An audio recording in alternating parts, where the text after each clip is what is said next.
So good morning, good evening, and a very good afternoon to each and every one of you. I'm not sure which part of the world that you are viewing us from. We are, of course, streaming actually from all platforms related to and connected to the platform.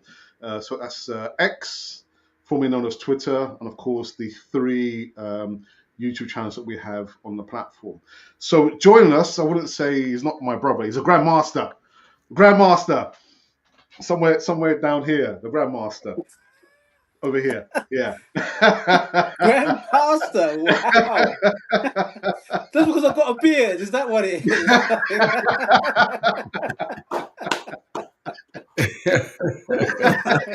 I have to trim this down. Too late. But you know what? Let me go first to Ricardo. Ricardo, how you been, man? How you been? I'm good, man. I'm good. I mean, busy as usual, which is great. I'm here in North today and in Nottingham. The weather was not, the weather is not in our favor today, but it's still good and great to be here. Yeah, That's all I can say. Yeah, good to see you back, man. Good to see you back. Early bird Gabriel. Yes, Gabriel. What's happening, man? Yeah. Today was a crazy day. That because of moving stuff. So a lot of physical stuff, moving stuff out of the house, helping someone So maximizing my day from early morning. So and still getting time and energy to do this. So here I am. Great. Nice. Well done, Gabs. Well done. Absolutely well done on that. And I was about to go to my brother, but for some reason he's got some problems. I think with his internet. I told you, the grandmaster himself. He's spinning the wheels. He's spinning the wheels. I've got to do something other than spin the wheels with this internet. Yes, thanks very much for the intro, Alex. I appreciate this space and time. So, thank you for the intro. No worries. So yes, again, the slides created by Gabriel, really good. I've reviewed them. I've seen them. I've dotted the I's and crossed the T's. And Gabriel's done the bulk part of my job with this disclaimer. This is not financial advice. This we're going to be talking about for the next hour is based on our own personal experiences. If you are wanting to be mentored by the Grandmaster Flash himself, Ralph, or any other of the guys on the platform, the email is in the description box. Send me an email and I will point you in the right direction. So, Gab, I'm going to let you take it away, man. Rich Dad, Poor Dad. Yeah, Rich Dad, Poor Dad. I think this is one of my favorite books, and we've spoken previously about other books which have inspired us and everything, but I think this was a kind of like a wake-up call, because the reason why people talk about Rich Dad, Poor Dad, number one is it's turning a lot of things on its head based on the normal system in terms of education and how we make money. And secondly, it's a simplicity as well. So in the way you're talking, telling us a great story in the book itself, it tells a great story that everyone can follow, and it kind of makes sense. Whether you agree with it is another thing, but I think it makes absolute sense. And if you really do know about what goes on, especially in the last 40 or so years, it absolutely makes sense. So there you go. So what we've done here is we've taken a lot of just some of the main summaries of the book itself, the main points, the book, and we just we take it away and just have a chat. Maybe they'll pitch in and while we go through these phrases. All right, so let's start with this main phrase here. The main reason that over 90% of American public, or let's say the American public, struggles, and the reason why he said that is because obviously he lives in America. But I would say that we're talking about the Western world, the world itself. Why the struggles financially is because they play not to lose. They don't play to win. Now, you look at that, that's probably a lot of things. What does that actually mean? What do you mean they play not to lose, play not to win? So what that means is you're not willing to actually go in and say to yourself, listen, I've got, I'm gonna go in for this. I've got nothing to lose. I want to go in for this, right? I want to win, right? So when you go in and saying I want to win, and you just look at the prize rather than looking at the other way to say, what if I lose? Obviously, what does that mean? It means that you're not looking at the prize. So therefore, you're not forthcoming in terms of what your goal is, right? So that's what it really means. All right, go on to the next one. Okay. So we start with that. Right. So, I mean, previously in the other, I think we did one of the calls a few weeks back. He spoke about this, and that's the main thing he spoke, which is the basis of basis of what Robert Kiyosaki talks about in his in Rich Dad Poor Dad about the cash flow quadrant. And this, based on that book, he actually drew up the cash flow quadrant, and we spoke about this a few weeks back when we talk about the employee, right? And you can see with the arrows, right? So what that means is that you generally what the general progression is going from the employee where you have a job, and then you move into the self-employed because you now you become an expert in that field or in that job, and you say, you know what, I'm an expert, and I can actually how do you say it? Become a self-employed person, and actually offer my services for my expertise, right? So that's what this talks about. So and then you move into that, and then you go to this, and that's great in itself. Having a job is obviously you're paid by your time. Self-employed is okay. You're expert in your job, but at the same time, your time is leveraged, although you are getting paid more self-employed, right? And then the risk is more on yourself. Even though you're earning more, you're the one who's actually running the show for yourself and making sure that your income is forthcoming.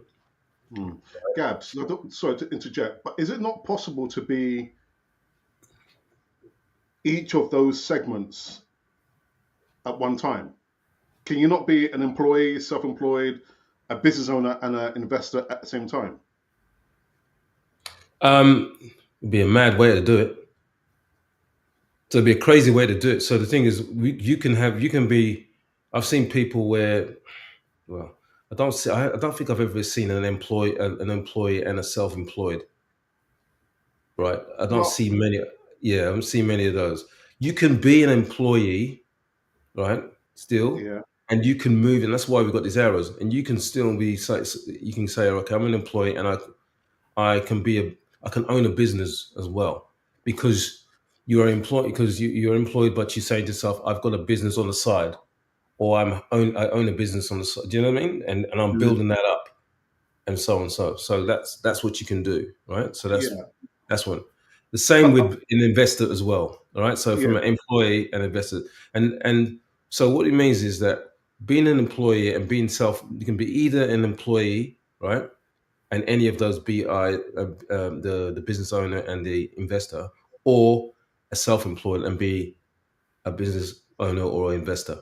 I don't really see an investor, because it's just crazy trying to be an employee and self-employed, because the amount of time you have to leverage is just crazy. I mean, you can do it, but it's just you just don't have enough time to do it. Yeah. Yeah. I'd tell you, unless you so if you. No, I'm going to say, just looking at.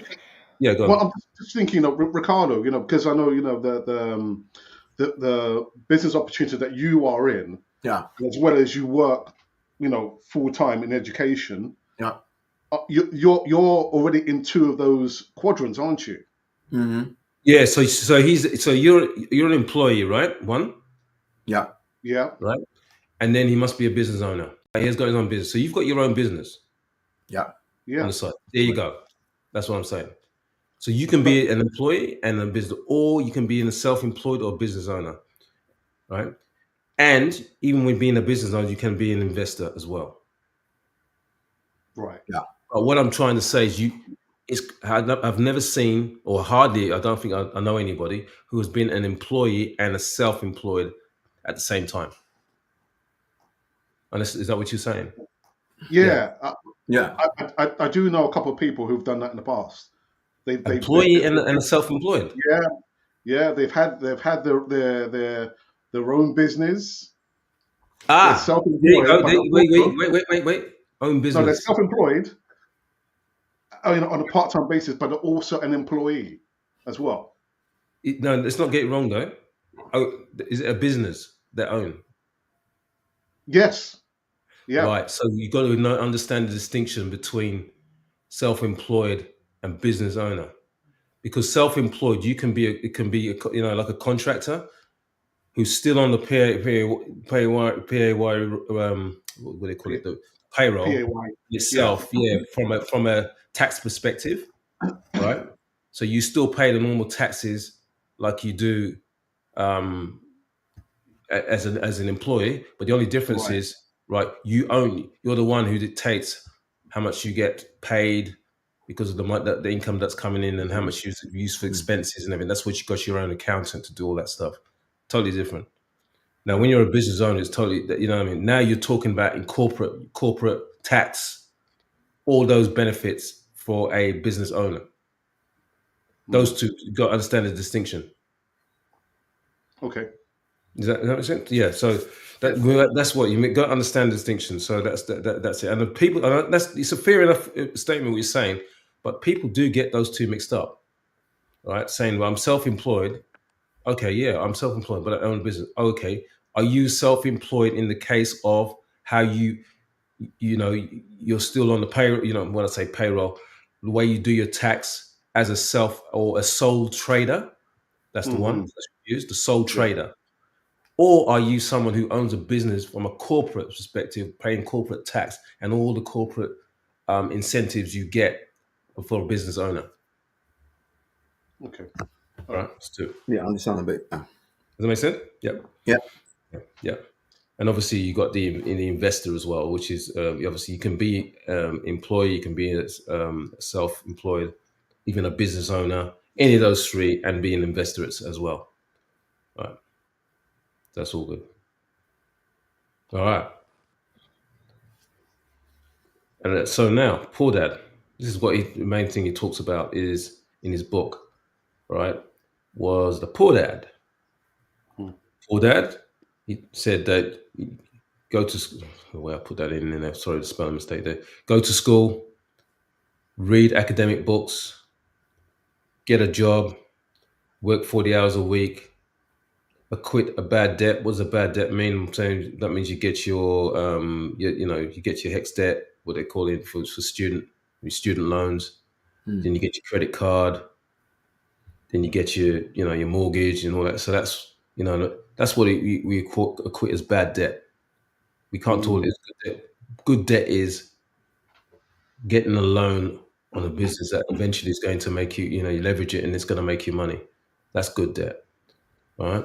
And then the thing is that and then based on that, he retires poor. So even though he's in a good job, did all the academics, great, all that sort of thing, when it comes to retire, he retired poor. What does that mean?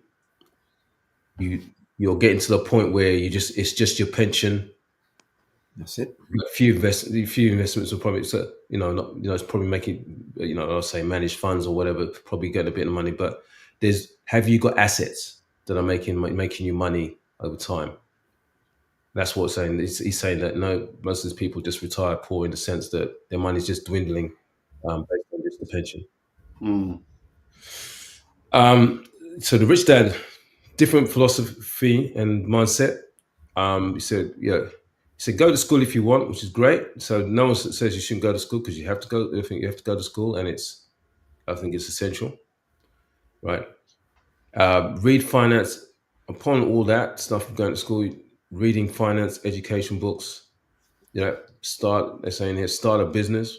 Why you start a business? Because it teaches you how to manage.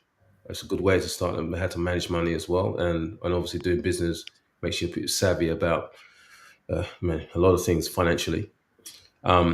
You're hiring people, travel around the world, and then retire young.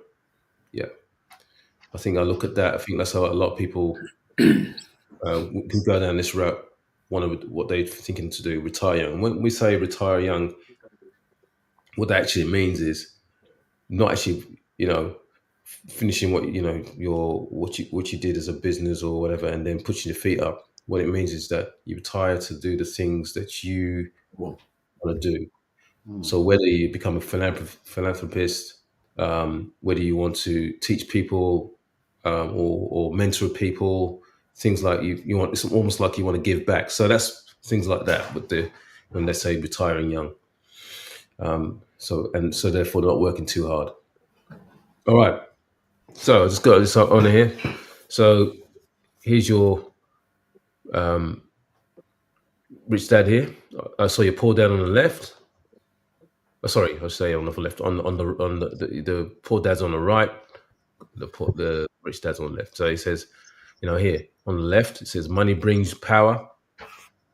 Not having money is the root or cause of all evil. Right. So it's totally different where people turn around and say, and a lot of people turn around and say, money is the root of all evil or cause of all evil.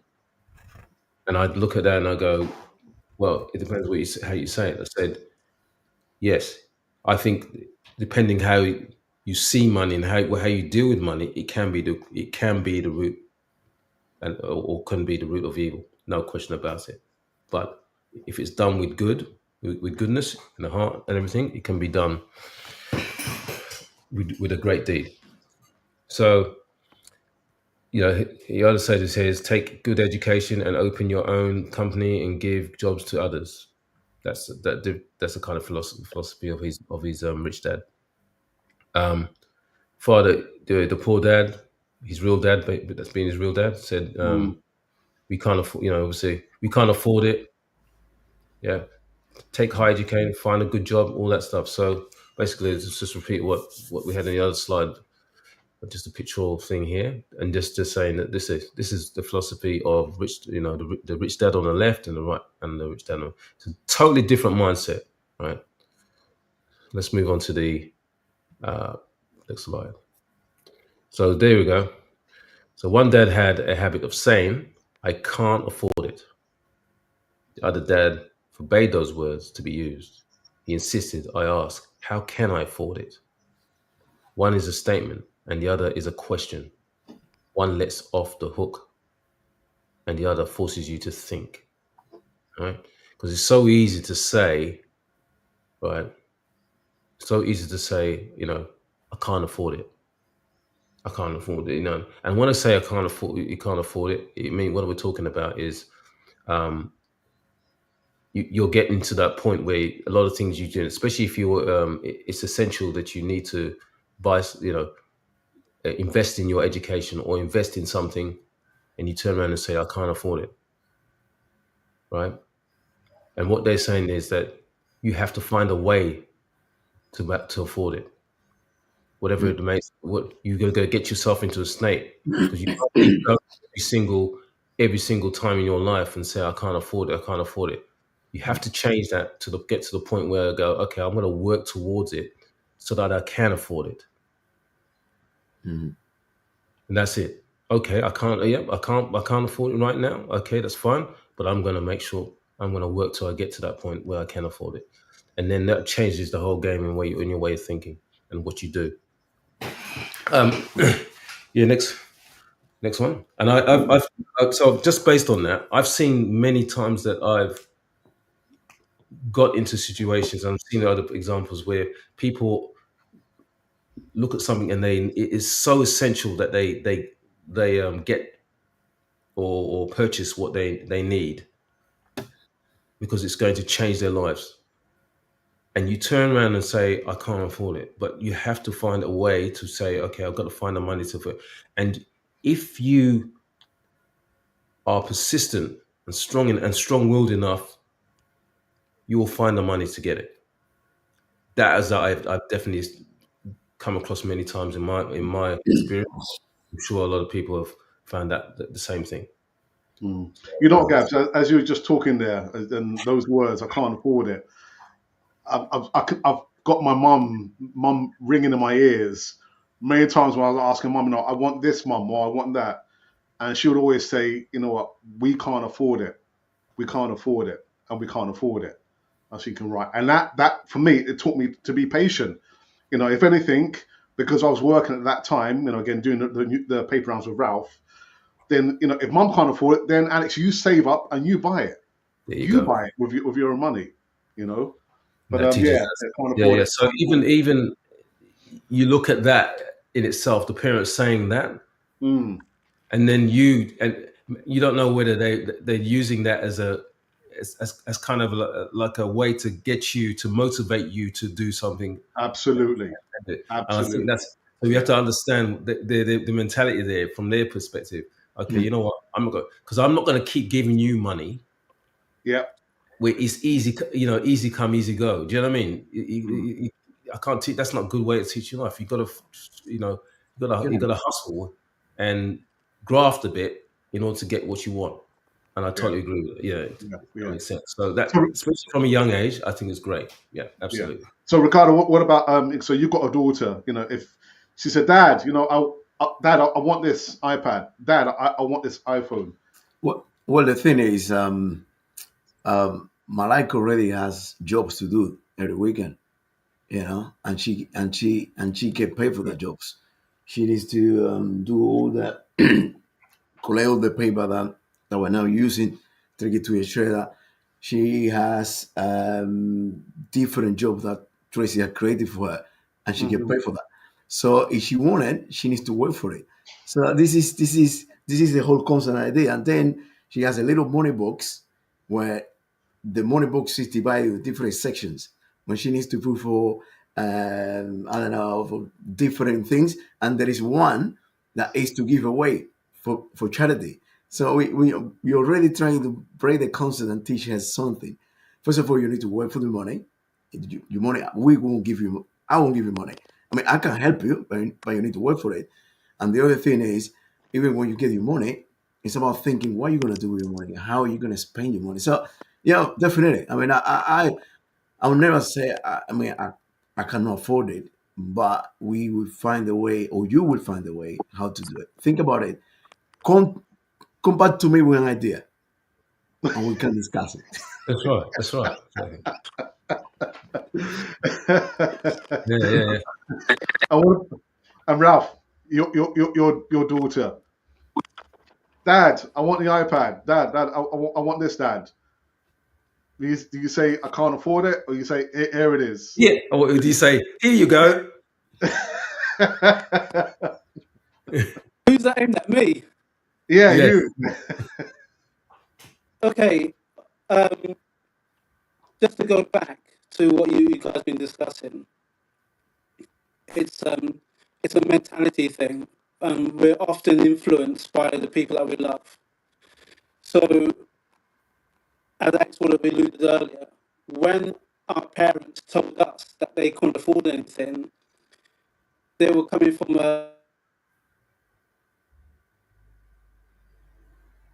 they had a different strategy. Sorry, can you hear me still? Because can you hear me still? Yes, your mic's a Yeah. little bit crackly, but we can hear you. Yeah, I'm trying to source the crackle. Yeah. Okay, better so as now, I was better now. saying, That's better now. Yeah, that's better. as I was saying, so our parents came from a source of truth because of what they were fed. So their mentality was shaped over time. Now, the children of our parents, we've realized that when you say you can't afford something, it's not really real. You may not be able to afford the item at this present moment in time, but to say you can't afford it kind of like narrows your field of opportunity. So with my daughter, I have to say that I don't say to her, I can't afford it. I will say to her, well, maybe not at this time, but let's see what is possible for later on. Let's see if we can There you strategize go. a time when it can become affordable.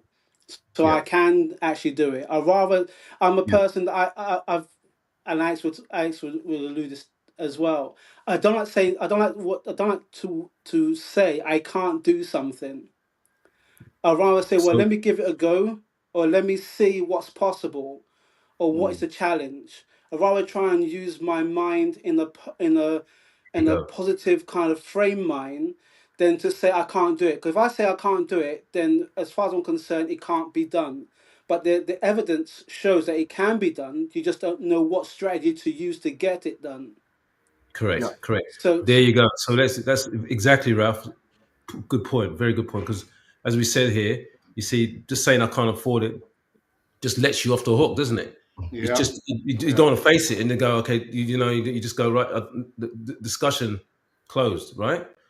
Can't afford it. Whereas, as you said, what you do is you figure out, okay, let's think about it. As it says here, it forces you to think I think. and makes you think of what strategy we can use, or in order for you to get you to afford it, or to purchase it, because there's obviously a way to. It may not, as you said, it may not happen right there at that point in time, Mm. right? But being patient, it will eventually, you can eventually get there and afford it. Absolutely right. Yeah, good if point. I can add on something that I saw your podcast a couple of weeks ago, and Alex said that how Mum will always say, God rest her, she'll always say, don't put your hat where you can't reach it. And I used to have a cheeky response to that because Alex would tell you I'm the cheeky one out of the family. Everyone already knows that. And I think it's just my way. I have to say that I always had, as far as I can remember, because our mums used to do Tupperware. So she used to do Tupperware as a business. When we look at entrepreneurial skills, our parents were entrepreneurial, but they didn't see it that way. They saw it as trying to earn money on top of the jobs that they were doing during the daytime. But they had the skills that a present entrepreneur would appreciate. They knew they had to get more money. They knew they had to utilize the time to get it before they went back to their proper jobs. So mum used to do Tupperware. And I used to have this kind of curiosity because mum would often say, Ralph, don't put your hat where you can't reach it. And I said, but hang on a minute, mum, who put the peg up there?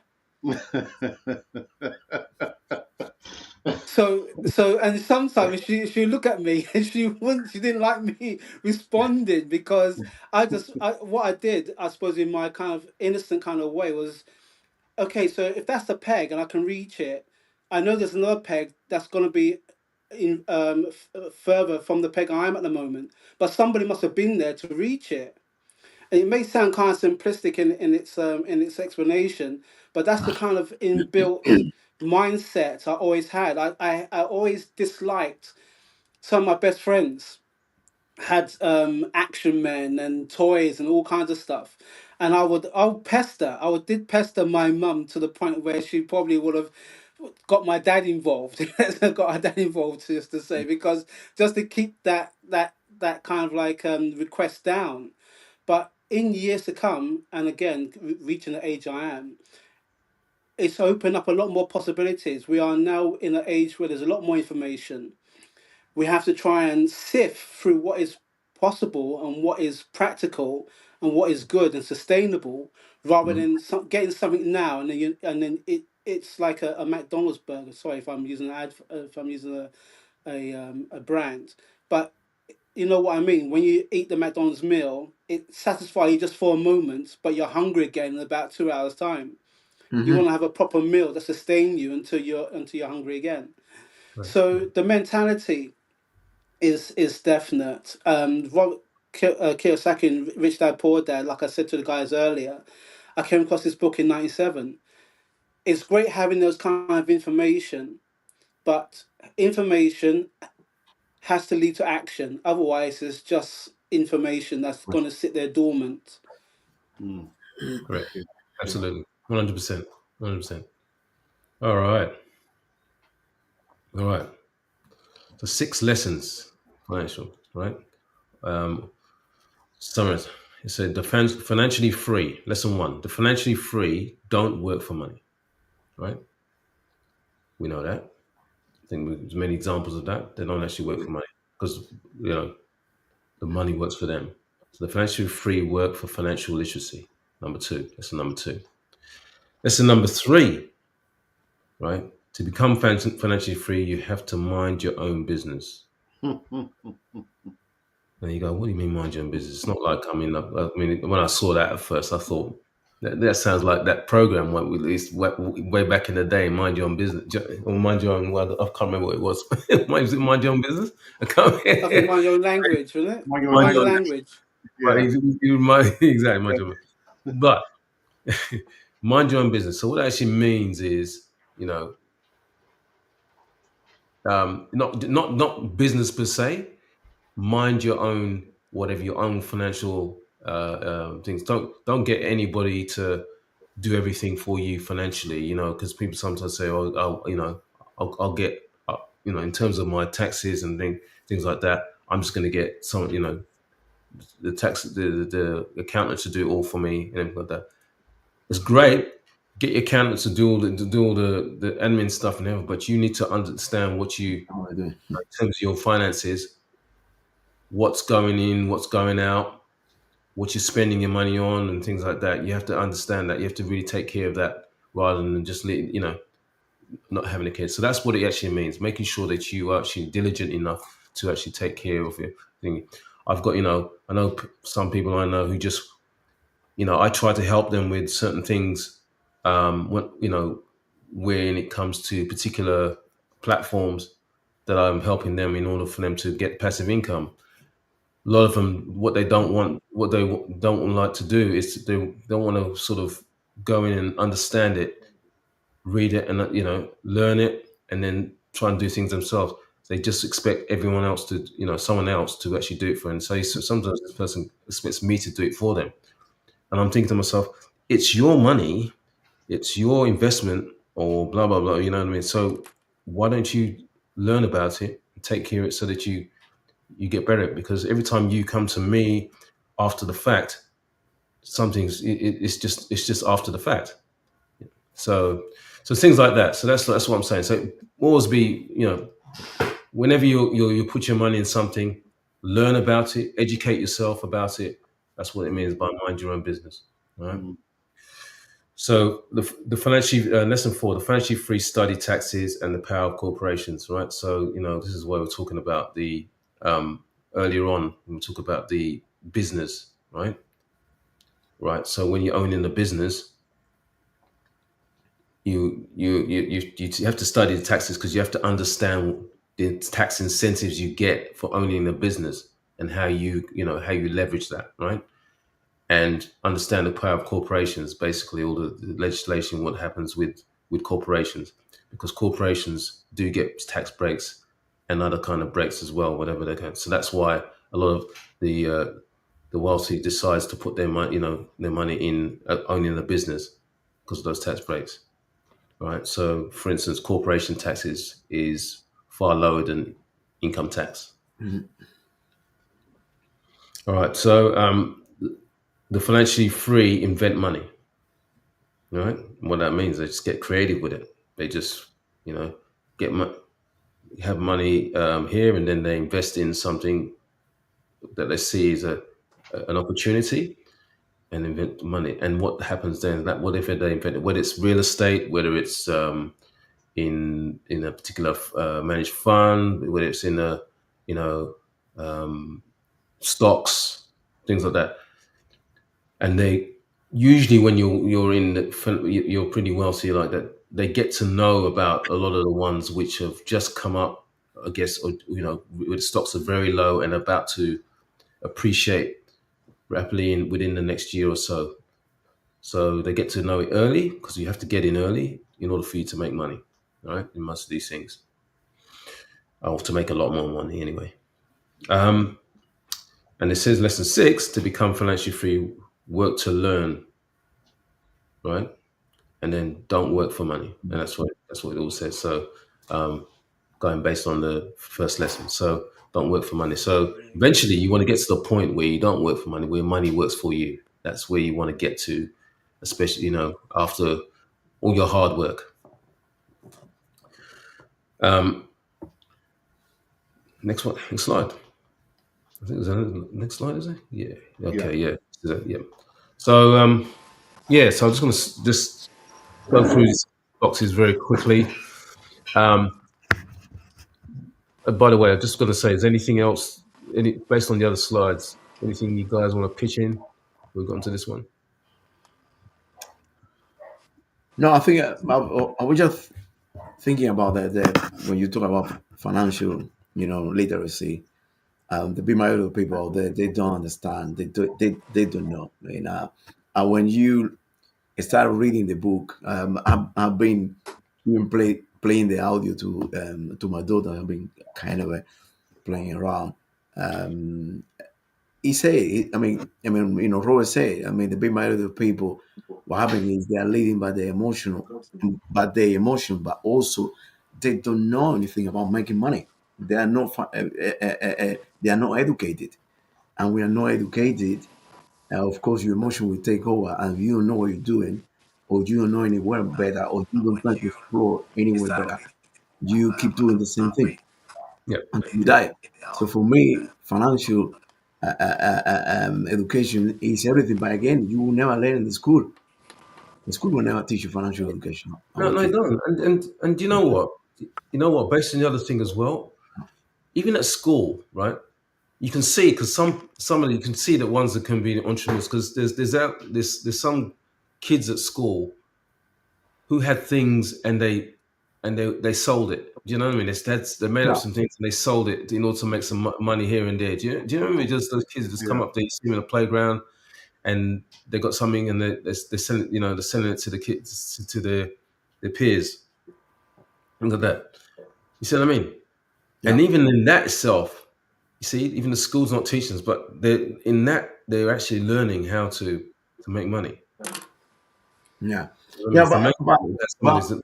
Yeah, But even still, these kids that are learning how to make money, they are they are at some point they just want the money.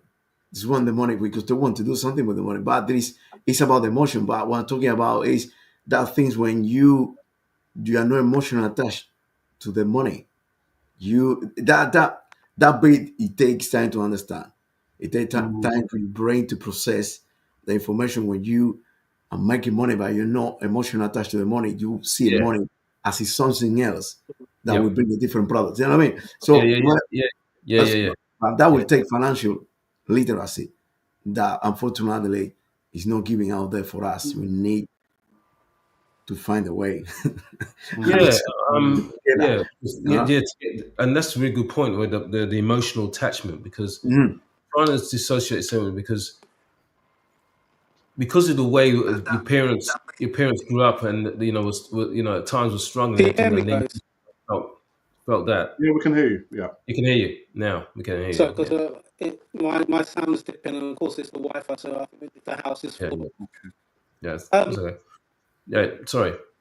just looking at those 6 lessons of Rich Dad Poor Dad, I think pretty much what Ricardo alluded to as well is the fact that in some cases financial literacy you don't really learn that. It's not a skill taught in school. I know when I was in school that I wasn't taught. Maybe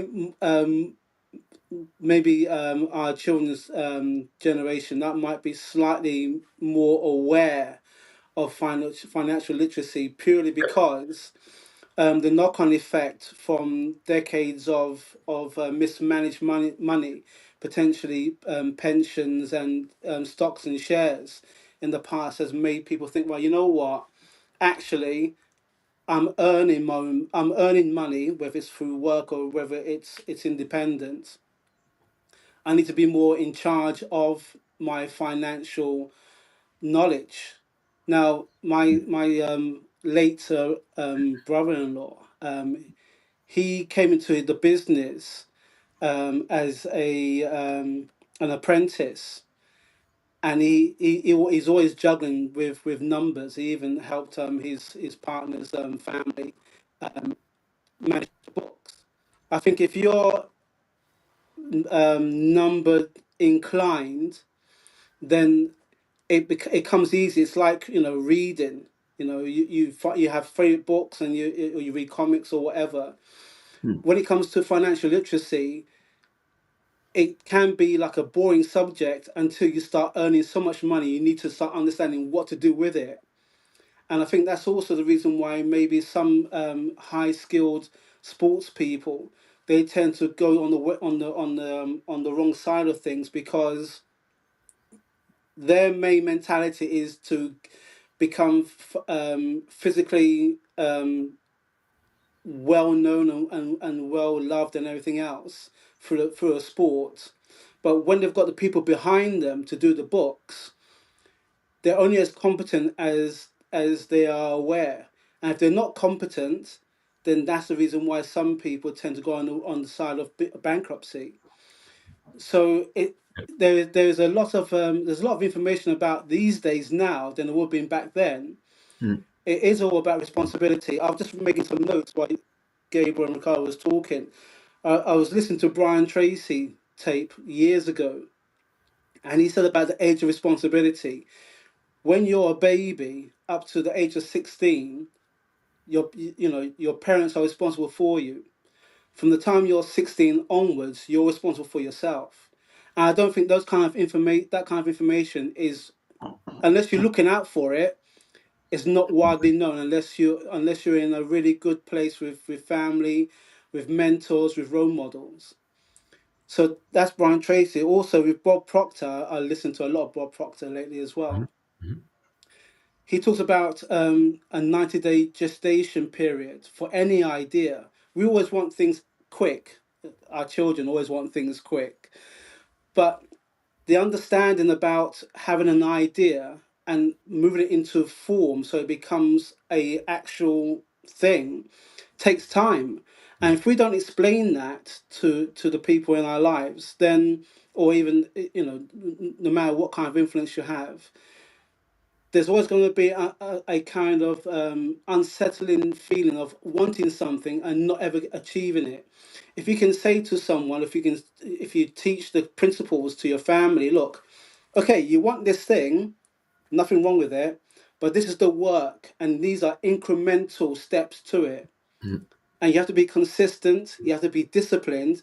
Discipline is a very, very challenging aspect of any kind of skill, and consistent. Once you put those foundations in place, then I think that whatever somebody wants, whether it's your kids or your spouse or whoever's in your life, when you set those kind of perimeters around, that is when it is possible to get the thing that they want. Yeah.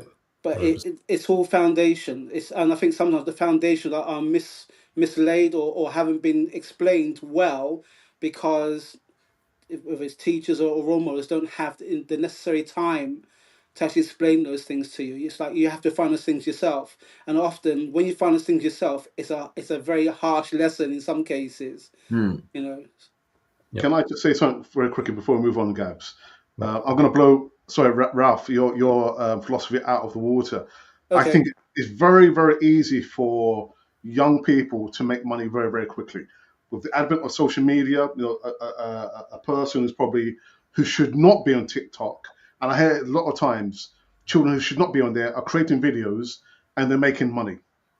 You can create a YouTube channel and make a lot of money.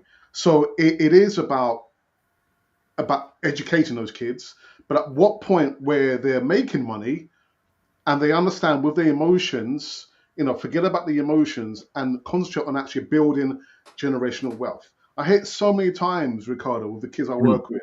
They're on YouTube, they're on TikTok, they're fighting on TikTok, but they're making money through TikTok. I said, well, do your parents know? No, my parents don't know. Well, I said, you shouldn't be on there anyway. But they're making money. At that age, I was never making that amount of money. But I think for me, knowing the experience and working with these young kids, it's easy to make money. It's so easy. Alex, sorry to jump in. I'm going to try and see if I can counter your not your understanding, but your experience. Yes, it's very easy these days. We're talking. I made a note from the 60s, for example. Work was work. 70s there was high unemployment. In the 80s we had the boom bust economy. in the 90s, where the age of network marketing and internet, and at the beginning of the century was the dot-com era. Those areas, if you were 60 in the 60s, you had a pension. You worked very hard for that money, and that money was there for you because the government or the state said it was. Going through those decades, we've seen that pot is going smaller and smaller. My age group, we're baby boomers. We was told back then in the 80s and 90s that there may not be enough money for everyone who's a baby boomer. So that was a financial literacy that woke my age group up. I'm not saying for everyone, I'm just saying for myself. Now we're in the age of where you can drop a video. Everything's very, very quick. It's fast food quick. But there is no principle behind it. There's no foundation behind it. Okay, that person, that teenager, may have come from an impoverished family that wanted to make money, no matter how it is. There is no moral compass in certain areas. There is no foundation. Maybe the fact that they want to put food on the table because their parents are out of work. There's a lot of experiences with the generation back, I have to say 2 generations back, because money at the time was was a goal to achieve. You either became very rich, i.e., scratch cards, lottery, bingo. Doesn't take much imagination. All you got to do is just come up with 6 numbers. Some people come really quick with earning that money, but then it's the financial understanding about, okay, so if I've accumulated this wealth, what do I do with it? And if they don't know where to go, if they don't have the people behind them to say this is what you got to do, then they end up coming back down the ladder because there was no foundation to prop them up. Yeah, I think what Alex was saying is that I think he was just saying that nowadays, because I think you were saying that in terms of making money, right? Especially when we went back in our day, right? So now it's a lot easier for younger generations to make money, it's more accessible for them to do it, right?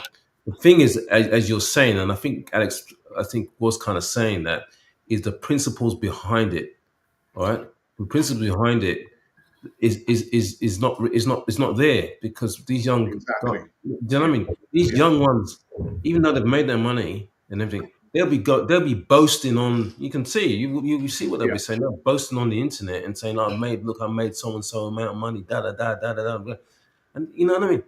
And that's not the way. It's not for you to boast it like that, right? Yeah, but then Gabriel, but again. They're only boasting because they don't have the principle.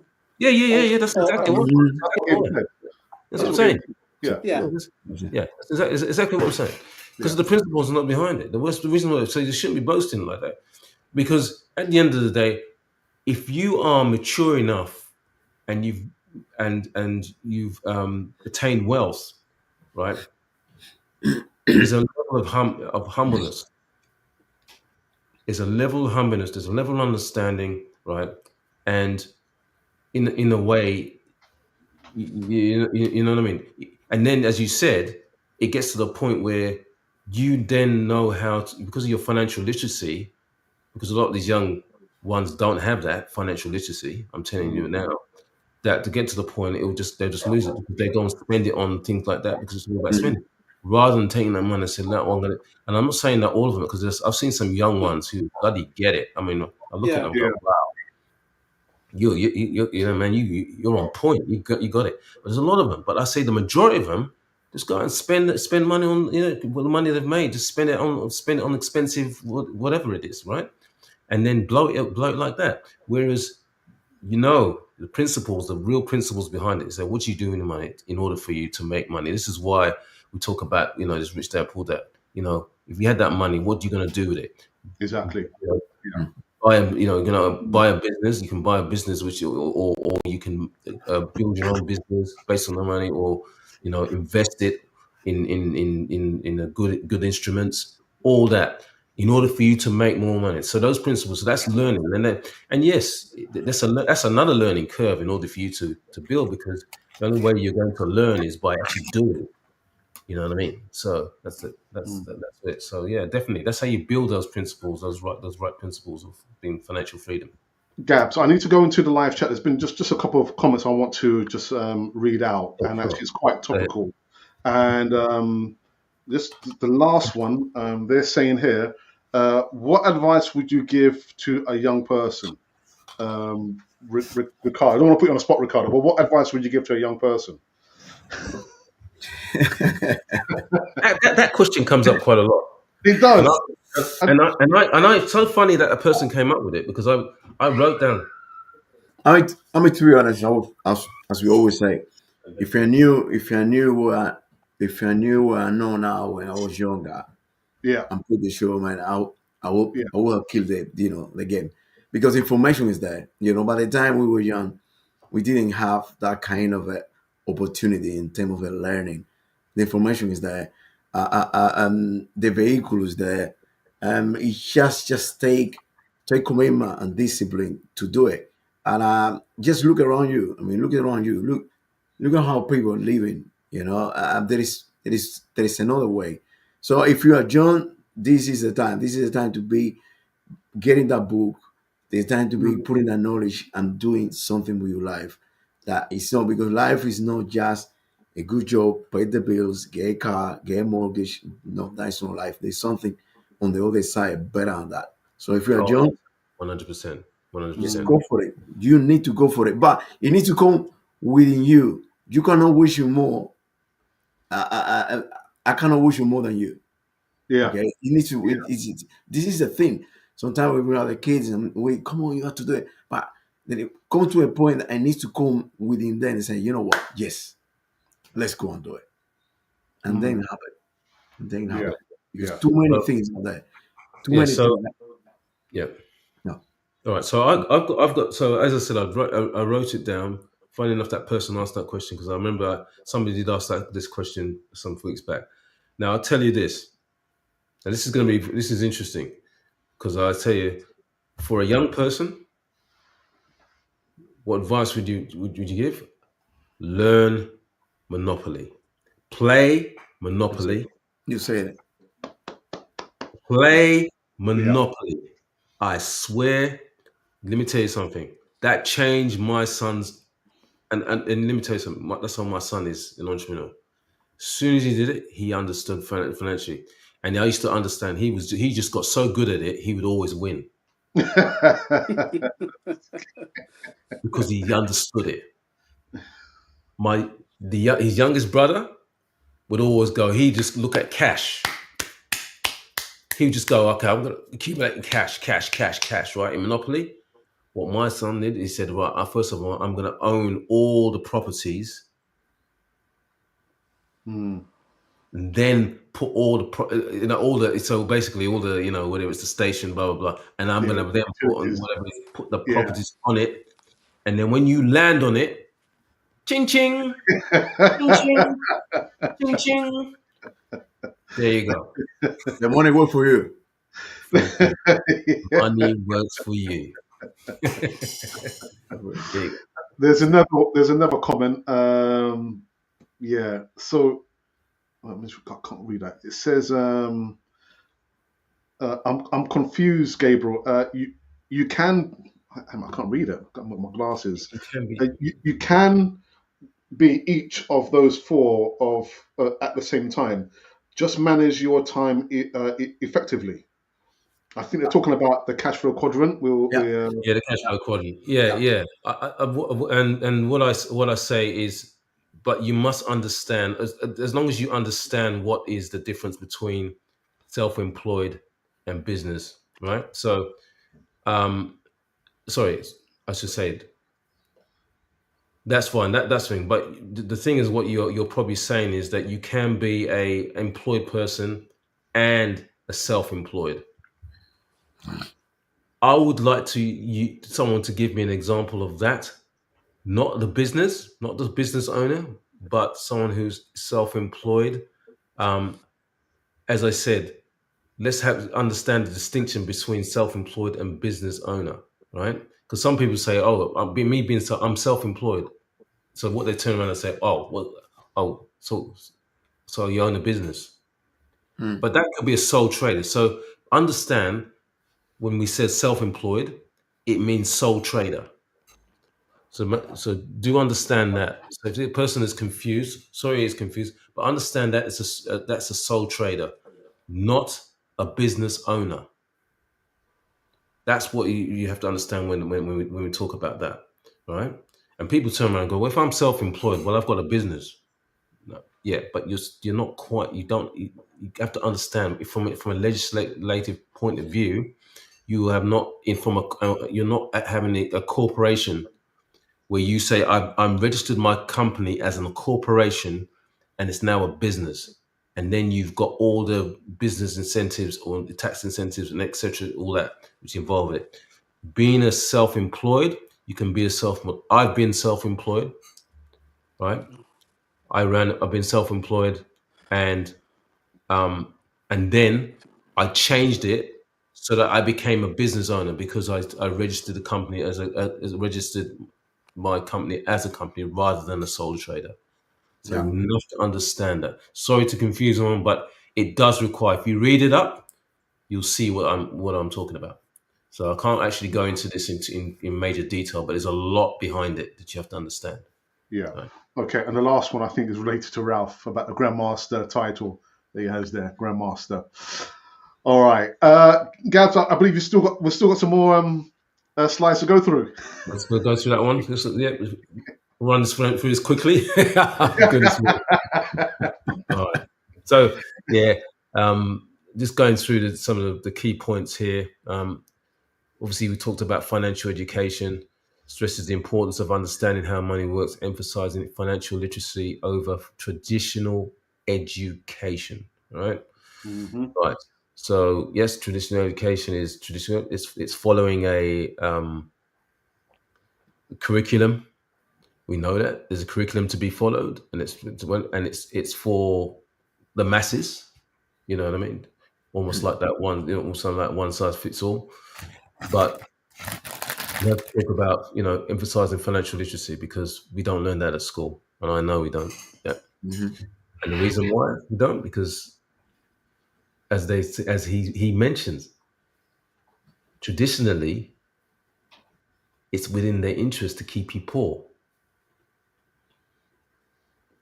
Yeah. What does that mean? Do you know what I mean? And when I saw that, I was like, you read you listen to his statement, and you go, and I remember watching the video of him. He said, "Yeah, they want to keep you poor." And then the guys were asking, "Why would they want to keep you poor?" Well, it's within the interest of them to keep you poor because they want you to pay the taxes. They want you to, be in a job, struggling, earning, earning a particular wage, paying off a mortgage. You get your money in the bank, then it pays off the mortgage and everything. All in there in control, and then to the point. Control. That's the word. It's all control. It's all Mm. control. And that's it. So that's it. And that's what he said. That is the truth. They have to see, it's within their interest to know what you've got, what you earn, and what you do with, what you're doing with your money. Mm-hmm. That's it. So next one. Opportunity seeker.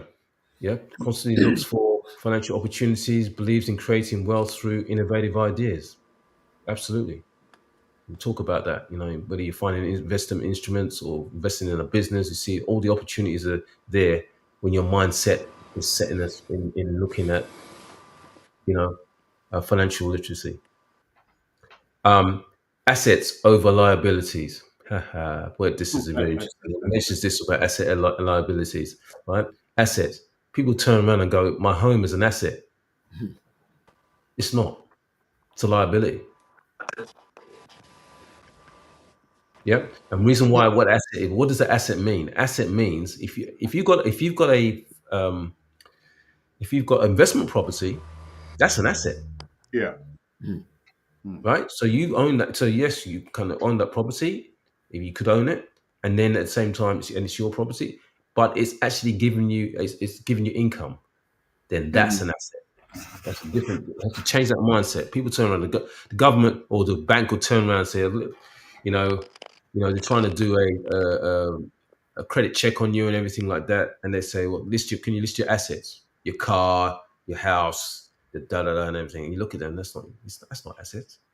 In their book, it's an asset. They just try and make it and put it that way. But the real thing about assets is we have to understand from a financial point of view is it has to earn you income, right?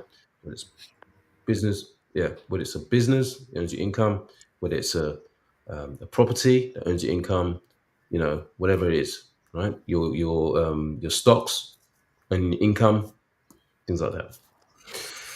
Okay, so they again being investment savvy encourages investing in assets like real estate, stocks, business, teaching, value of making money work for you. There you go. We just spoke about that.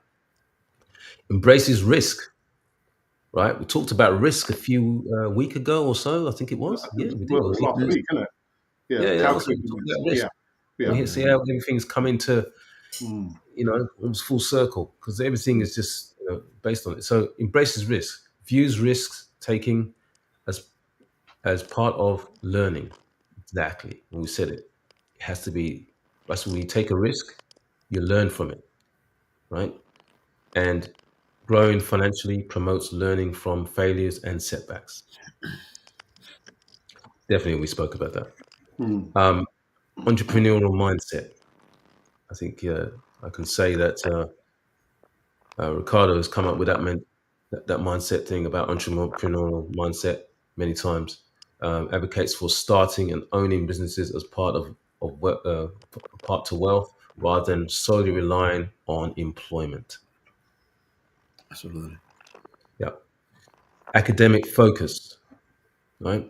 Places high value on formal education, academic achievement, and the pursuit of college degree. So now we look at these ones on the which are yellow. So I should say in these yellow. Okay, it's different it's all based on the poor dad, I should say, right? Risk avoidance, right? Why do risk avoidance?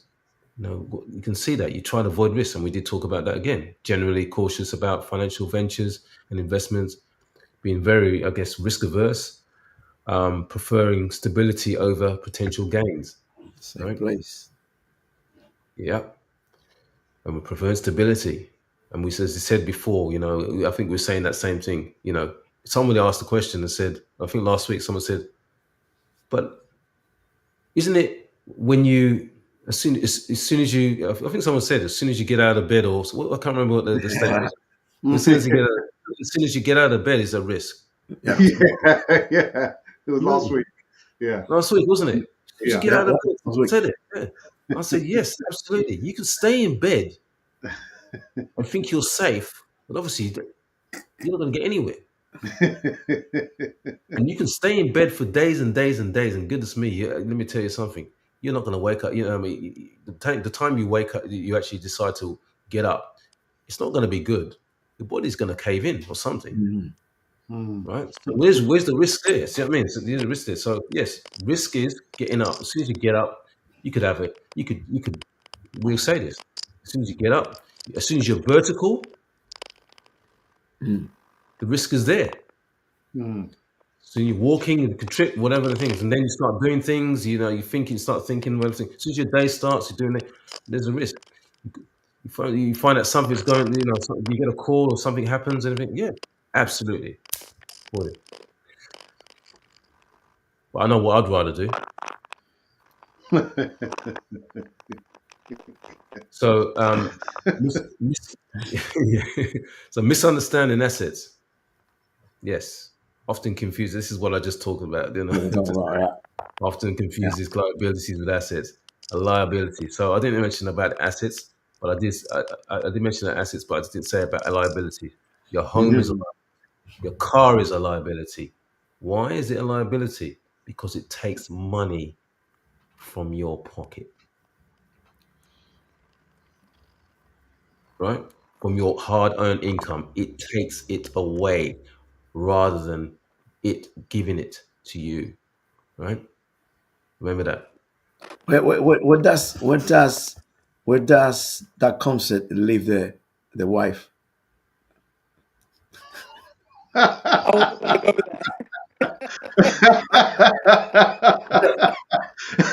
Gabriel's not saying anything. Neither am I. Yeah.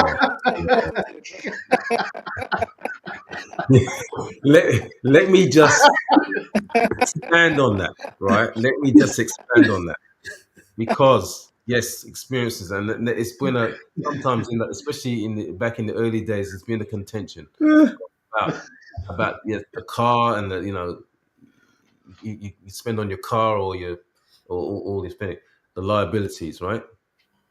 I then turn around and say, listen, you can have those.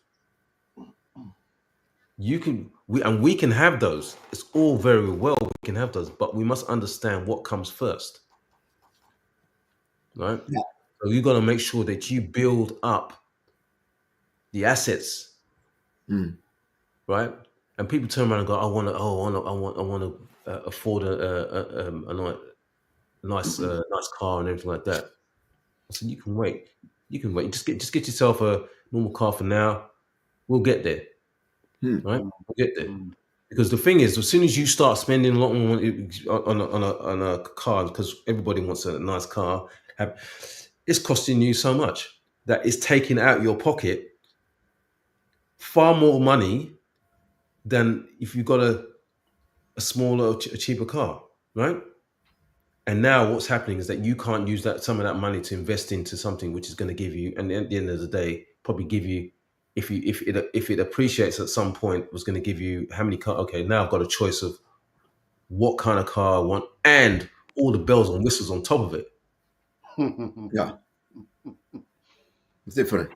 There's a particular podcast that I view from time to time. It's a guy who's his family, the origins are from India, but he was born and raised in the United States. And he was going through some of the comments he's received on his podcast. He said a lot of the people are saying, but it's like you don't like people having cars. You don't like people having credit cards. So, I don't have no problem with people having cars and credit cards. The problem I have is when people have cars and they can't afford it, they got credit cards, they don't know how to control it. That's where I have a problem. And he was saying something like, over 70% of people in the United States have cars on credit that they just can't afford. I'm thinking, wow, that's truth to power. No problem having a car, but the problem is if you can't afford to have a car, why are you going to have a car for? Yeah. Why? Okay. Yeah, that's it, and that's what I meant. And a lot of people struggling, and that's a high percentage. Yeah. It's a high percentage of the population that struggle with it. Yeah. And let me tell you something. Do you think the government really cares? Do you think the bank really cares? Do you think they go, oh, listen, we I'm sorry you're struggling a bit, blah, blah, blah. And I mean, so what does it mean? They're quite happy you're in that place. They're quite happy you're paying that debt. You're in that situation because they're now under their control. That's it. Absolutely. Yeah. Yeah. Gabs, there's been just one more comment before we move on to the next. Sure. Are you done in the slide, or is there a couple more boxes you've got to talk about, Gabs? No, I'll just keep. I think this will be one of the last slides. We'll leave it this slide here because I think this was my last slide. I think. Yeah. Right. Can I go into the live chat? There's just been one more comment here. Sure. Go ahead. Yeah. It's directed to you again, Gabs. It says, but the Kiyosaki model doesn't work in the UK, Gabriel. I'm not sure what they mean by that. Robert's philosophy. What does it mean by Kiyosaki's model doesn't work in the UK? It does. I think it. Well, when I look at it, I mean, listen. There's things about in America. I agree that are slightly different, but when you break it down in the book and everything like that, and you break it down, I can definitely say that it's in the UK. There was, the way that when you look at rich and the poor, it's the same concept.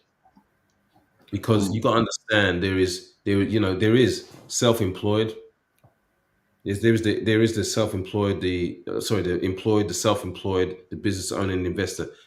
They're all there, right? And then you Mm. look at You how, guys hear me? yeah, yeah, that's right. Just hold on a sec. Yeah, I hear you, Ralph. And you understand how the wealthy work and what they do. I've seen a lot of people in the UK. I'm in touch with the UK because I go to the UK every time. And I'm from the UK anyway, but I see what happens, and I can tell you, where the way the wealthy work, and then how the poor is poor, and because I'm across those people, and I Mm. hear it. I hear the complaints from the poor, and then I look at the rich, and I think about the rich, and you go, well, look how they're going. It's all there. Let me tell you, the only thing I'd say is different with the UK, slightly different, is that you have, obviously, you've got a monarch, right? But you've got a lot more. So in that respect, there's establishment there, right? In terms of, yeah, old money, old Mm. money, right? Yeah, yeah, yeah. Ralph, you want to say something, Ralph? Yeah, sorry, Ralph. Yeah, I'm sorry, I'm just having so much challenges with my internet at the moment. Um, I followed Robert Kiyosaki's podcast last year, and I think he was having certain challenges himself. But I think that the main foundation of his strategy holds up anywhere, whether it's financial literacy. Really, there are Right. like four ways of earning money, or maybe two if you follow Bob Proctor's strategy as well. But when it comes to earning money, the the model of going to work. I put a comment last time you guys did your podcast. We lost you, Ralph. Lost you. Ralph, We lost you. I'm trying to change his mic because there's a lot of crackling there. Ralph, can you Yeah, hear us? yeah, you can't. We lost him. But yeah, yeah. So anyway, I think what. Sorry, Ralph, I can't hear you. But when you get on, but I hear what he's saying. Obviously, he said that the model, what Kiyosaki was saying, works pretty much everywhere, especially from a Western world, and definitely in the UK, because yeah, that's what he was saying. Mm-hmm. Gab, shall I go on to the next slide? Yeah. Yeah, yeah. So go to the next slide. Yeah, what's more to say? All right. So there you go. Just to simplify it there. House is an asset. I'll tell you that house is an asset. That is the case in America. That's the case in the UK. House is a liability. Those two things definitely, I'd say, is in both the UK and America, and even here in Australia. Working for money, right? You're also working for money and make your own money. Make money work for you. Mm-hmm. Definitely, that happens in the UK, right? Avoiding risk and embracing calculated risk. Yep, that happens. That model's there. So, and then you got education is formal and the continuous learning, and that all those things there, as I said, when you look at that model, it happens in America, it happens in the UK, Anyway, and anyway. So yeah, exactly. Anyway, that principle is everywhere, no question about it. So definitely not. yeah, I think the person who mentioned that probably needs to elaborate which part doesn't work in UK. Yeah, I Okay. think this is the that's the last slide, wasn't it? Right. No. Calculated. No. Okay. Well, it's me. I went on, didn't I? So anyway, this is it because I think I remember saying, in a nutshell, right? Yeah, this is how the journey should be, right? So listen, I remember looking at salary. Start with a salary, then you buy assets first, right? Then you buy assets, you earn income from your assets, right? And then income from your assets, you can see the top line there, income from assets, and then they become expensive, produces expenses, and those expenses you invest in excess to asset, then you invest more basically, and then it becomes you build up your asset column basically, and then also you can buy your luxuries last. So your car and everything like that. So it's like after your incomes of making money from your investments, you now can buy your luxuries, and that's what it's saying here. Right. Yep. Here Yep. you go. All right. Okay. Here we go. Again, another great uh, slides created by Gabriel. Really, really good. The Rich Dad Poor Dad. Really enjoyed that. I've got to admit, I've not read the book in its entirety. It is somewhere on my shelf over there. I've got the cash flow quadrant, but if anyone who probably knows the book inside out would be Grandmaster himself, Ralph. I think Ralph said you had the book since the 1990s. Is that right, Ralph? 97. Yeah. When you tell No, so you had this in 97. When you tell Yeah. me about it? Because I was living. Because you had to do your own homework. Quickly, I tell you quickly. 97. I was living. I just moved to Wales. And there's this one guy who was working on a night shift. I was doing like long hours on a night shift in Newport, and he said to me, "Ralph, do you read?" I said, "Yeah, I love books." So I got a book for you. He gave me the Rich Dad Poor Dad book, and so I want that book back. So I ended up buying the book because I was just inspired by it. But there's three other books. If I've got time, quickly. This one I've had since 2000. This one's Ralph, called The Richest Man in Ralph, Babylon. yeah, Ralph. Sorry, I don't want to cut in. But I've Yeah. just received an express message from Okay. London, from North Nottingham, and Nottingham. Ricardo actually has to leave the podcast. So Okay. Ricardo, I want to say Yeah. thank you very much for coming on the podcast again. We shall look forward to seeing Ricardo. you next week. Definitely. Enjoy your weekend. Say hello to your daughter Malika from each and every one of Yeah. us, and have a great Guys. weekend. Yeah. Much blessings, Ricardo. Well, We'll guys, catch thanks up for soon. having me here. That was an amazing podcast. I hope everybody, on the line enjoyed and learned something, because these financial principles works in anywhere you are. We just need to apply them and understand them. So, see you guys. Absolutely. See ya. All right. Take care. Ricardo, See you take care, man. later. Take care, Ricardo. All the best. Oh, you got a comment there. Did you all have your favorite books? Yeah, I mean, I think Alex. Sorry, I think Yeah, Ralph. Sorry, Ralph. Ralph. Go on. No, I've it's all right. Yeah, go on. Yeah, so I got a few. One book, out of all the books I got, one of the books I actually had when I was a teenager, and I was a bit embarrassed to have it, and I binned it. But decades later, it's only because I was in a conversation with a business person. They said that how they referred this book, and I couldn't believe it. This one was called The Power of the Subconscious Mind, and Okay. it talks. It's Dr. Joseph Murphy talks about self mastery. It's a self help book. It is it is really I say required reading. The Richest Man in Babylon I mentioned before. Great There's book. another Great one book. called Instructions for Happiness and Success. The author is Susie Pearl. I've been in contact with her because there were some bits and pieces I was missing, and she's graciously got back to me. And Think and Grow Rich by Napoleon Hill. All those books. All those books. But like I Yeah. said, it's great having those books, but you got to apply it. I've been reading. If you can see this book, actually, I'll show you the state of it. That's how old it is. I've had this. I've never seen it look like that. Yeah, I've had yeah. this That's the one that I since remember. 1990. Oh my goodness. Yeah, because there's many versions, isn't there? There's That's right. well, many paperback versions. Anyway. Yeah, Many yeah. versions of this book.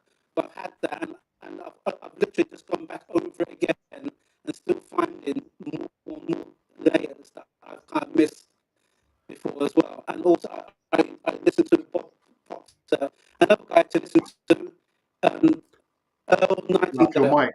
Forget Your about mic. Earl Nightingale. Your mic, Ralph. The Strangest Secret. If you get a chance to listen to that, that again will open up many ideas. What? Sorry. Ralph, Yeah, your you mic. Your mic distorted again. It's terrible. I'm All sorry. right, now it's all right. It's right now. Don't worry. It's done now. It's Don't done. worry It's about done. it. Yeah, all good. I think we've come to an end on this podcast. this version of this podcast was particularly talking about Rich Dad Poor Dad. Again, I've not read the book in its entirety, but Ralph, you're right there, Ralph. Reading books is one thing, but applying the knowledge is something completely different. But Gabriel, again, the slides there were top notch, man. Really, really good. Really, really good. I really appreciate that. Yeah. No problem. I was looking at the numbers of people who are watching us this time. I think we've probably got the highest amount of viewing numbers watching us on a particular podcast, but I'm not going to share now. I'm going to be talking to the guys once we are off the air. Ralph, thank you for coming on, being our special guest. I am hoping I've reached out to somebody who has a massive platform. He talks about financial advice on generational wealth, and I've reached out to him. I'm still waiting to hear back from him. And if we can get him onto the platform, that would be a massive coup. But yeah, any ideas for the next podcast? I'm not going to share it now. We're going to share it. We're going to talk about it once we are off the air. Ralph, any words you want to say? Anything you want to say before we? Okay, just two quick things. First, I heard this when I was watching about the documentary about the West Indies. Bunny Wailer once said that how if you live for yourself, you live in vain. If you live for others, you live again. So I want to give that out I to like everyone that. who's helped me and continue to help me, and I want to send that out to good vibes as well. And the other part is I remember being in the classroom when I was a kid. And I think we all were distracted when we were in the classroom because we were always looking out the window. And when I listened to you guys last week, I had that thought that sometimes the kid looking at the window is probably thinking outside the box. Mm. And on that, that's so funny. Because I remember when I used to be studying and doing my revisions, right? When you're revising for your exams and stuff like that. Yeah. I found it more interesting looking out my window. Yes. So you're living your life outside the box. Exactly.